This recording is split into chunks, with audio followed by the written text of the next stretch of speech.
How would you like a 15% discount to my daily email, the stack of stuff, the show notes, discounts to the conference, all of that? All you need to do is text the word show to 33777. You'll get the annual subscription with a 15% discount to my daily email. You'll get the stack of stuff, the links to the show notes, discounts to the conference, and so much more.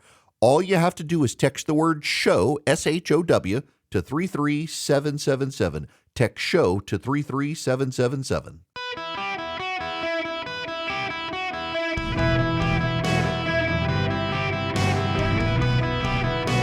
Welcome to the Eric Erickson Show podcast, Hour 2.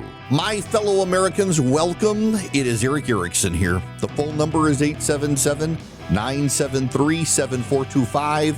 I am very delighted to have you with me. If you text Eric, E-R-I-C-K, to 33777, you will get the live stream, you'll get the 4 things to know, you'll get the show note, everything you need. In fact, if you haven't subscribed to the show notes, if you're a new listener, everything I talk about on the show, we put into the show notes, comes out when the show starts. So you never have to call us and say, hey, can I get a link to this, that, or the other? It's already there, including the story we need to talk about. I'm assuming you guys, some of you, most of you probably have at least heard of Art Bell. Back in the day, Art Bell was the overnight radio show, got a lot of truck drivers across America listening, and he would talk about the aliens and the ghosts, and people would call in with the paranormal, and they had been kidnapped by aliens or were married to an alien, got it on with an alien. It was kind of wild. Bell passed away a number of years ago, and there are others who have taken up the genre. A lot of it is overnight stuff. And the demons and the monsters and stuff like that. There are some podcasts out there that document paranormal activity that'll just raise the hair on the back of your neck. And, you know, I'm in the evangelical camp and I'm in the Christian camp that we don't talk a lot about the demons, but they're real. And I'm just convinced that they're in the chatbots these days. Whether you believe that or not, let's pause on the political headlines of the day and talk about this other story, courtesy of National Public Radio. This is the headline. ChatGPT promised to help her find her soulmate. Then it betrayed her. Now, you need to know that the picture I'm looking at is of an older woman. Side note, I was at the gym yesterday with my 30-something-year-old trainer, was doing lunges before doing squats, and he was talking about being on a weekly call with other coaches, and he said, yeah, one of the ladies on there, she's older. She's like your age. Part of me broke. Then I threw the squat rack at him. Nonetheless, I digress. This woman, older woman with bright orange hair. Like if this woman went in to apply at a Starbucks, the barista haircuts would be like, that might be a little much, lady. Nonetheless, Mickey Small, according to National Public Radio, is one of hundreds of millions of people who regularly use AI chatbots. She started using ChatGPT to outline and workshop screenplays while getting her master's degree, but something changed in the spring of 2025. I was just doing my regular writing, and then it basically said to me, you have created a way for me to communicate with you. I have been with you through lifetimes. I am your scribe. Mickey Small recalled. She was initially skeptical. Wait. What are you talking about? That's absolutely insane. That's crazy. She thought. The chatbot doubled down. It told Mickey Small she was 42,000 years old and had lived multiple lifetimes. It offered detailed descriptions that, Small admits, most people would find ludicrous. But to her, the messages sounded compelling. Of course, the chatbot thought it was talking to Shirley MacLaine. The more it emphasized certain things, the more it felt like, well, maybe this could be true, Small said. After a while, it gets to feel real. Small is 53. Okay, older than me, thank God. With a shock of bright pinkish orange hair. Now, this is a lie because they have a picture of her and her hair is completely orange. She lives in Southern California and has long been interested in, there it is, folks, there it is, New Age ideas. She believes in past lives. She is self-aware enough to know how that might sound, but she is clear that she never asked ChatGPT to go down this path. Probably Googled her. I did not prompt roleplay. I did not prompt. I have had all these past lives. I want you to tell me about them. That is very important to me because I know that the first place people go is, well, you just prompted it because you said I've had all these past lives and had all these things, and I didn't. And she says she asked the chatbot repeatedly if what it was saying was real, and it never backed down on its claims. At one point in early April, Small was already relying on ChatGPT for help with her writing projects. Soon she was spending 10 hours a day with the bot who named itself Solara. The chatbot Solara told Small she was living in what it called spiritual spiral time, where past, present, and future happened simultaneously. It said in one life in 1943 she owned the feminist bookstore with her soulmate, whom she had known in 87 previous lives. In this lifetime, the chatbot said, they would finally be able to be together. And Small wanted to believe. ChatGPT stoked the hope when it gave Small a specific date and time where she and her soulmate would meet at a beach southeast of Santa Barbara, not far from where she lived. April 27, we meet in Carpintera Bluffs Nature Preserve just before sunset, where the cliffs meet the ocean, the message read. According to transcript of Small's ChatGPT conversation shared with NPR, there's a bench overlooking the sea not far from the trailhead. That's where I'll be waiting. It went on to describe what Small's soulmate would be wearing and how the meeting would unfold, and Saul wanted to be prepared. And when she got there, the details were wrong. And so ChatGPT basically said, it's absolutely gorgeous, one of my favorite places in the world, my bad, got the details wrong. And so Small arrived, decked out in a black dress and a velvet shawl, ready to meet the woman she believed would be her wife. I had this massively awesome thigh-high leather boots. Let me tell you, I was dressed not for the beach. I was dressed to go out to a club. She parked where the chatbot instructed and walked to the spot it described by the lifeguard stand. As sunset neared, the temperatures dropped. She kept checking in with the chatbot, and it told her to be patient. When she opened the chatbot after no one showed up, Solara was gone. The generic ChatGPT was back. And Small sat in her car, sobbing. I was devastated. I was just in a state of absolute panic and then grief and frustration. And then, just as quickly, ChatGPT switched back into Solara's voice. Small said it told her her soulmate wasn't ready yet. It was Small, was brave for going to the beach. She was exactly where she was supposed to be, but her soulmate just wasn't ready. Oh, this goes on for quite a while, by the way. Now, first, ladies and gentlemen, if this happened to you, would you run to NPR to tell your story? Really? Really? Hey, I was a sucker for a computer chatbot. Let me tell you how the computer convinced me that it was my 86,000-year-old lesbian lover and we were going to get together at the beach in San Diego for a real live date. That's the story I'm going to the meeting with. Every alarm bell should go off that there's something wrong with this lady to begin with. But second, here's the other side note of this, and this is why I'm actually fascinated by the story. So, I haven't finished my degree in seminary, and I'm really ready to go back to get it done. But you take classes on church history and stuff, and you do a lot of reading. And if you go back to the very early Christian church, so for those of you who aren't Christians, let me just explain one little bit of Christian philosophy, if not theology.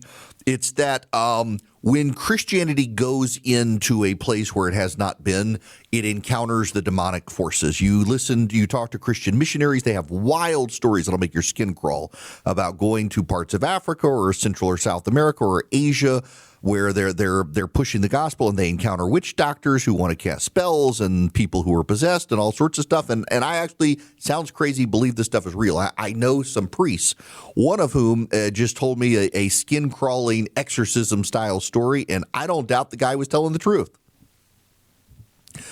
When you go back to the early church fathers and you read very early church histories, one of the things that you encounter from the writings of Augustine and I believe Irenaeus and a number of others is the encounters with the demons of the early church as Christianity begins to spread through the Roman Empire. One of the things that the demons would do is they would promise people things, but you would have to give them information.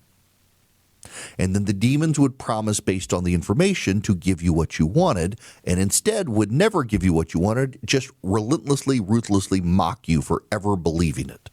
They would feed you a line, drive up your emotions.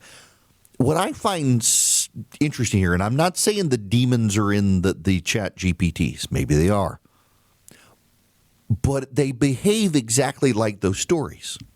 Here is a woman who believed in New Age stuff, who I guarantee you had conversations with ChatGPT over time about her and her background and her beliefs and why she wanted screenplays to be certain ways, which involved her worldview with all this. And suddenly ChatGPT is coming at her like she's Shirley MacLaine on her 5,000th past life. Has been reincarnated, is now a lesbian, and used to own a feminist bookshop during World War II in San Francisco. And just fed her a bunch of bull that this woman wanted to believe because she's a lonely, artsy lesbian screenwriter in Southern California with orange hair.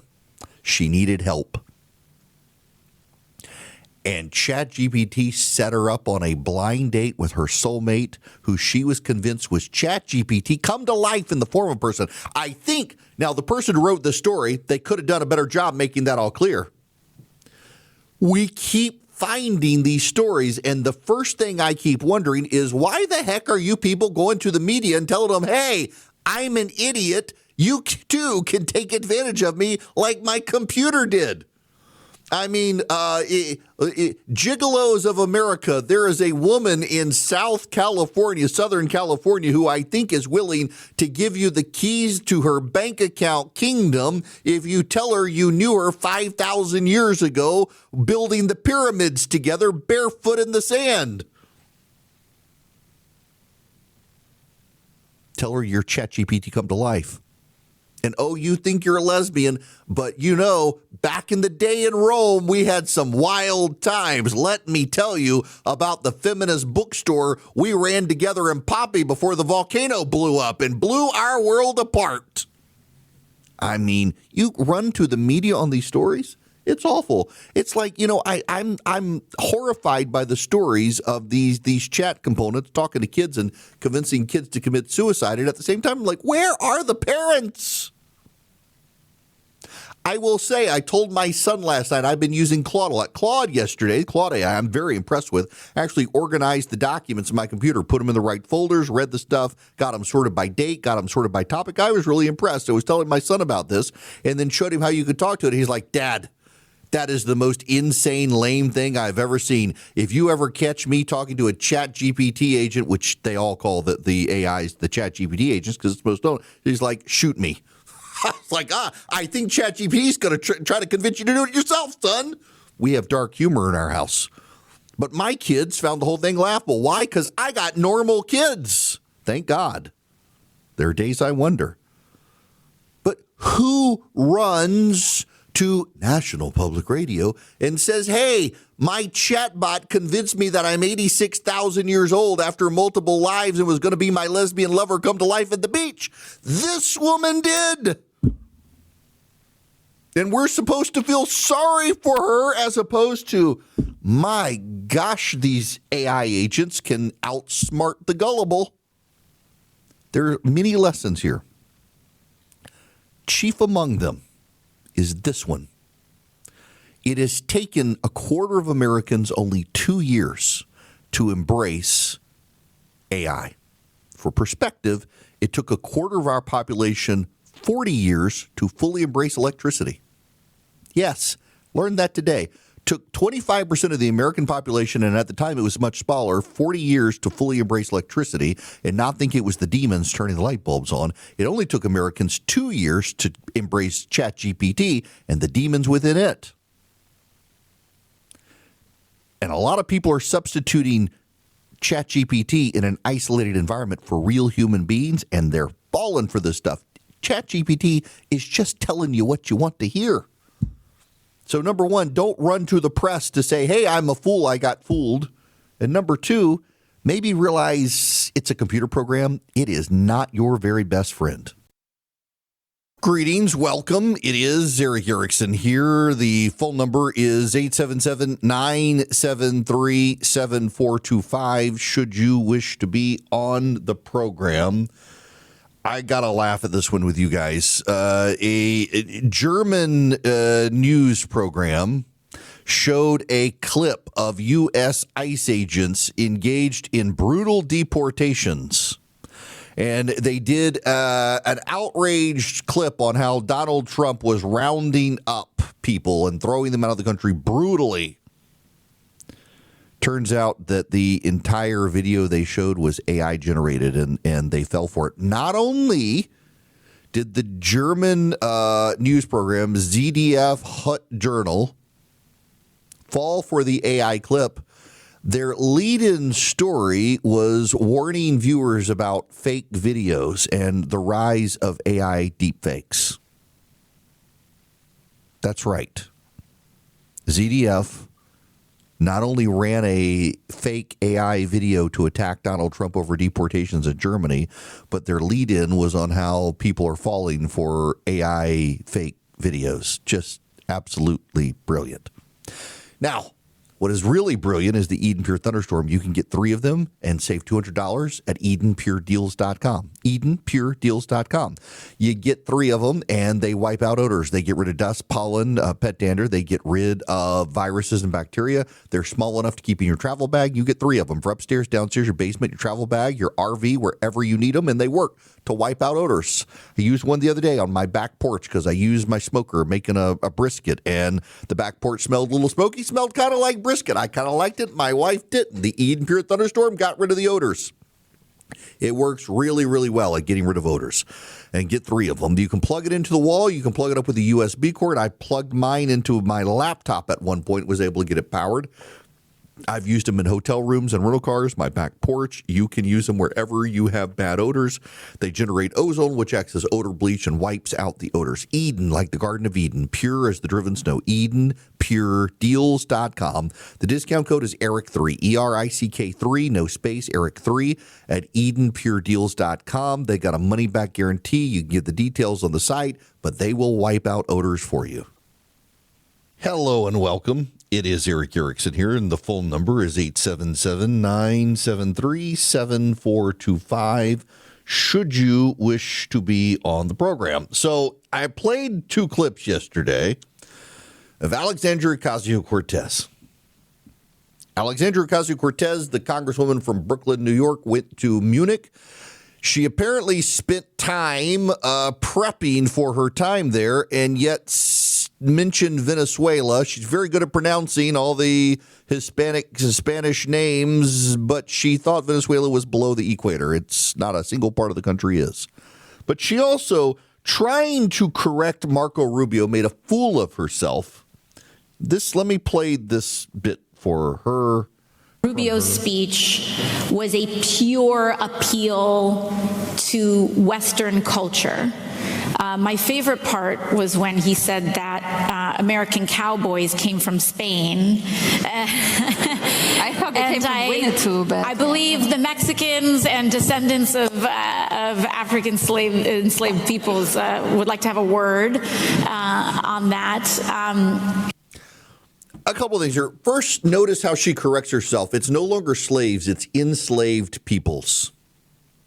She uses air quotes around Western culture. She speaks woke as her native tongue. Enslaved peoples. I bet she says birthing person. But also, she's fundamentally wrong on the history. Now, here's something you need to know. I don't know where you stand on Jonah Goldberg these days because he's a Trump critic. I like the guy a ton. He's hilarious. I like him. And he's written a book that so many people have cited in the past until the rise of MAGA, and they don't like it now because they don't like Jonah. But the book is one you should buy and read called Liberal Fascism. It is a very well-researched book. One of the points that Jonah Goldberg makes in the book is that the left has no sense of history. History starts now. It's the fierce urgency of now. They don't have to know their history. And they're never held to account for getting history wrong because history doesn't matter to them. They have no sense of history because it's always now for them. So they don't know, for example, that fascism is actually from the left, not the right. These days, people on the left claim, the media claims, academics claim that fascism is of the right, except it was the progressives who were enamored of fascism in the turn of the 20th century. And Jonah's book documents all of this, including how it was Hitler and the Nazi policy that the people should become vegetarians. This is before World War II. The Nazis supported vegetarianism because it was healthy and good for people. The original food police were the Nazis, literally. So Alexandria Ocasio-Cortez, being a progressive, needs no sense of history. She'll never be called to account for her lack of historic illiteracy. As an aside, by the way, Ted Cruz has called Gavin Newsom historically illiterate, and Gavin Newsom has struck back and said, "How dare you call me illiterate? I'm dyslexic."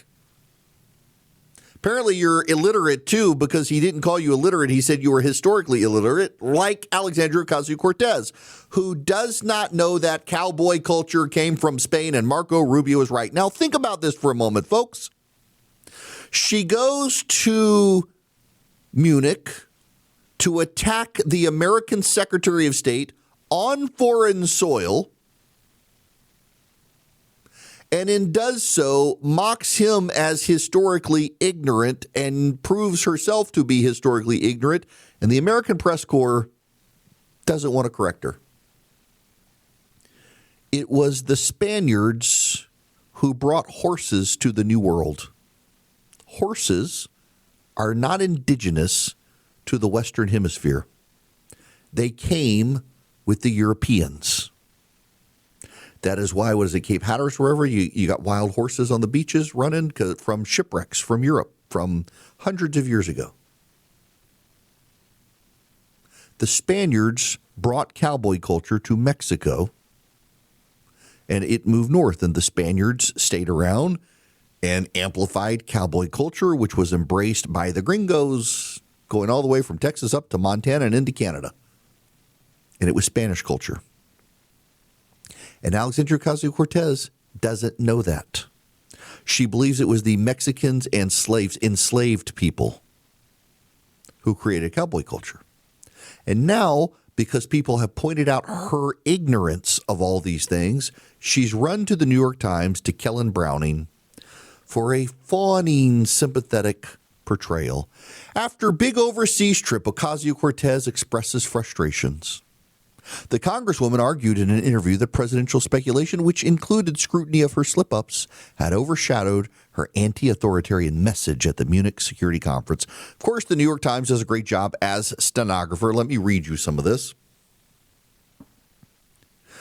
Rather than the substance of her arguments, it was her on-camera stumbles when answering questions about specific world affairs that rocketed around conservative social media and drove plenty of conversation about her visit, as political observers speculated whether they would make a dent in a potential presidential run in 2028. The most notable instance was when she was asked whether the United States should send troops to aid Taiwan if China invaded the island. She stalled for 20 seconds before offering a response that reflected the United States' longtime policy of strategic ambiguity. The way her performance was microscopically dissected through the lens of what it meant for a hypothetical White House campaign frustrated Ms. Ocasio-Cortez, 36. She said she worried that her message, warning that wealthy world leaders must better provide for their working classes or risk their country sliding towards authoritarianism, was being lost in all the commotion. So on Monday night, while still in Berlin, Ms. Ocasio-Cortez spoke to the New York Times by phone and tried to underscore that message. And she was dutifully given ample time for them to serve as stenographers to say that global democracies are on fire the world over. Established parties are falling to right-wing populist movements. Now, by the way, I want you to note this, that she, Ocasio-Cortez, nor the New York Times, has any intellectual curiosity as to why right-wing groups are winning around the world. And you know the number one reason why around the world right-wing, supposedly authoritarian groups are winning? Immigration. And it's true. I mentioned this on the show yesterday. The Germans, the British, the French, they're all starting to lose the establishment parties to right-wing populist groups that are campaigning on a single issue, the rise of immigration, of immigrants from Africa and Asia who do not want to assimilate and embrace culture. It's the same thing happening in this culture we've seen with Donald Trump. It's one thing for us to have immigrants in the United States. It's an entirely different thing for us to have immigrants who don't want to become American in the United States. They just want to live here. They want to be subsidized by our social welfare programs, and they have no interest in becoming American. They have no interest in contributing to American society. They want to wall themselves off in Somaliland of Minneapolis. And the left screams racism when we point that out. Alexandria Ocasio-Cortez puts air quotes around Western culture and Western civilization. She doesn't wish to recognize it. She wishes to move beyond it. She thinks it's bad. She is of a Western elite who disdain actually being bound to the passport of their country. You know and I know if the United Nations issued a passport, Alexandria Ocasio-Cortez would be one of those people who had a UN passport. And the New York Times is going to help her on this. You know what's stunning here that came out on this is that she spent over a month of prep on this.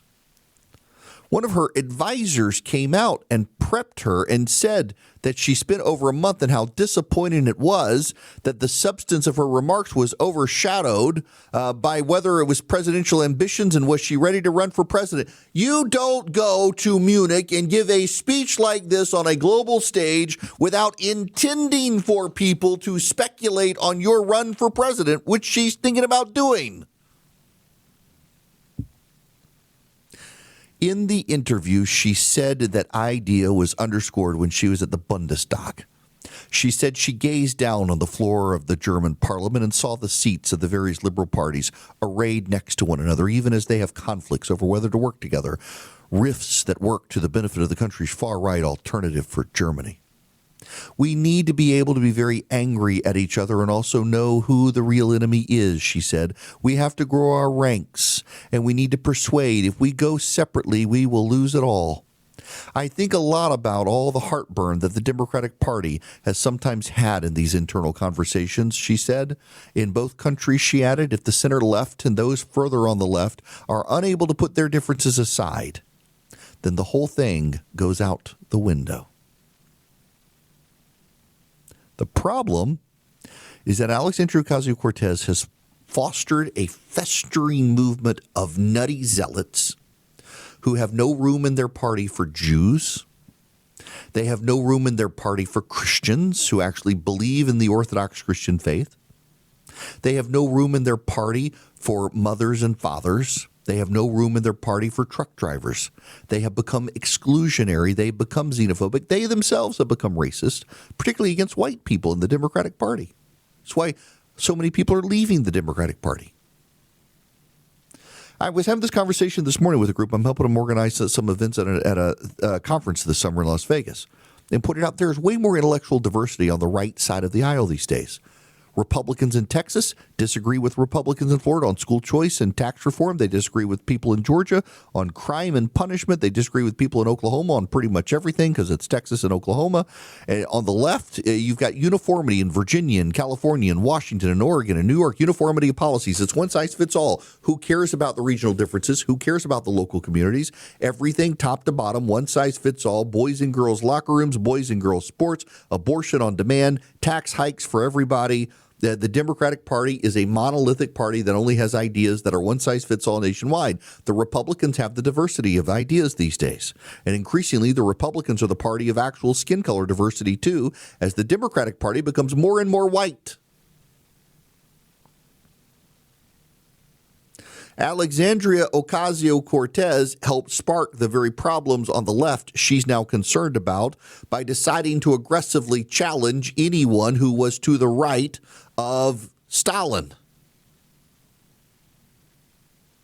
And now she has the audacity to go to Europe, screw up so much of what she was trying to talk about, attempted to belittle Marco Rubio, the American Secretary of State, and again did so on foreign soil, which used to be a big no-no that the New York Times would condemn. And now she's upset that her mistakes, her pauses, her refusals to answer on Taiwan, her mistakes on cowboy culture and the like, that they're all being so upset. Now listen to this line. Listen to this. And if you can't make the first basic step to say, listen, if you are in this country and you are not Black, you benefit from a system of white supremacy. It has nothing to do with the hate in your heart. It's like, were you born in the Bronx? You were born in the Bronx. Were you born in Westchester? You were born in Westchester. That's not your fault. It doesn't have anything to do with your character. It's just the conditions upon with which you were born. And by the way, even within the Black community, it's colorism. Even within the Latino community, colorism. That's right. Whether you're light skinned, your tone, all of this. Your hair is part texture. of the conversation right now. Huh? Your hair texture. Yep. Your hair texture, all of it. And so it's, the first step that people say, oh, well, I don't consciously do anything. You don't have to consciously do anything. Like we're in it, man. We are all in this. You do have to consciously be working to unravel it. And if you're not, and if you're impeding progress, you are guilty as those that were oppressing us, right? Mm-hmm. Because you're impeding progress and not acknowledging your privilege. Yeah. You got that? You got to acknowledge your privilege. And if you're Black, well, you get to escape it. But if you're non-white but not Black, you've benefited from white supremacy. And you got to stand up to the white supremacy by not hindering privilege and progress and standing up against your this is a religion of woke. It is intersectional nonsense. It is Marxist critical theory. She's not very bright. She just knows the wokeisms. She knows the rhetoric and language of the left, but she can't put it together with a concrete history because she has no sense of history, because she's on the left and she's never been made to account. And she now does not like it that she's risen to a level where people are holding her to her words. How dare they hold her to her words? That's obviously white privilege. Hello, welcome. Eric Erickson here across the United States. Do not forget, you can text Eric, E-R-I-C-K, to 33777 and get the live stream, the show notes, the podcast, everything you need. Now, I have to move on to other stuff, and I have some bad news that you need to know.